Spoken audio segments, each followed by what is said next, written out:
Hi everyone, Aurora coming to you from the Midwest, and today I wanted to talk about what leaving the United States, how accurate is that? Today I wanted to talk about how going back to my native country, what that was like for me and how it has shaped me now as a woman in 2026. And yeah, I would just say that anybody who's a part of the diaspora, anybody who moved from another country, it's still something I'm unpacking, but I know for sure that it has healed me so much. Moving to the United States when I was only 9 years old, it's not like there were slides or PowerPoints, right? But it was pretty much like the day we landed from the Philippines to Chicago. It had been survival mode, okay? From 9 years old until I would say last year when I was 32 years old. And yes, I did get to study abroad, so I had a glimpse of life that was not survival mode, but it was just like glimpses. And it was so different because this time I got to go home to the Philippines with, a little bit more money because I got to go home in 2019 and I was tight with money.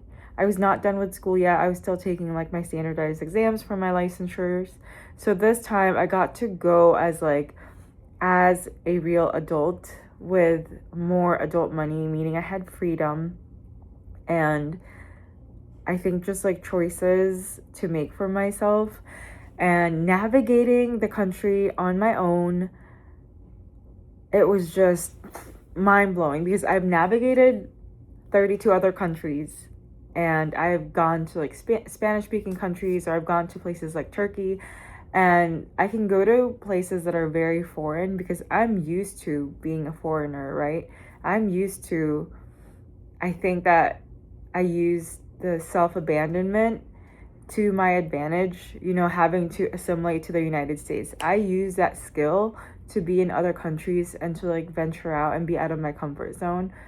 But this time in the Philippines, oh my goodness, there were even times that finally when I was with my sister for like a week, I was like drinking the coconut water and like eating the street food, and I was crying just because it was that kind of spiritual healing for me.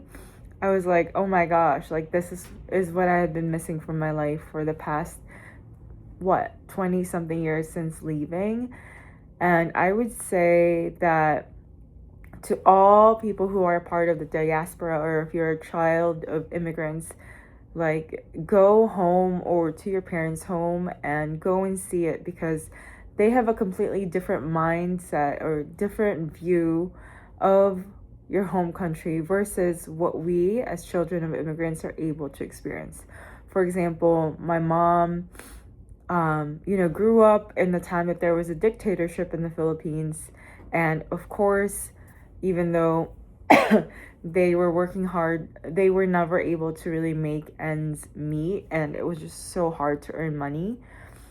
But I, as somebody who's first generation, make my own money, had a little bit of savings, I was able to go back and see it for myself with brand new eyes. It was like going to my home country in a way that I was like, yeah, mom, this is for me to experience the country in this way. That is everything that she had sacrificed for, is for me to just have that sort of freedom. So it was a total like game changer. And anyways, as an immigrant in the United States, I always had to assimilate, which is a form of some kind of self-abandonment along the way, right? Of learning how to always be observant, learning how to always walk on eggshells and navigate a system, learning this and that in order to maybe climb ladders or to move forward with something. I implore you, like, please, yes, like all of those things benefit me to this day, like that survival instinct that I've always had. But being in the Philippines I think I learned the term like the mother wound. I finally like feel good enough. Like, yes, I finished school last year with a doctorate degree, but with everything going on in this country, you know, with the current sitting president, always talking smack about people of color or just learning the history of this country, there's always that kind of, I wouldn't say imposter syndrome, because I'd gotten to a point where I knew I was good enough, but I was finally like so affirmed in every way possible with the way you would go to a place and you're just like loved and accepted, and the way I was bonding with people, um and the way that I was accepted in a way, there has to be a term for this, that I was speaking the native language. And even though English is like my strongest one because it's my academic language in my head, but being able to speak my native language was just so healing and affirming, because I've had to learn English, and then I've had to I pursued learning Spanish, right?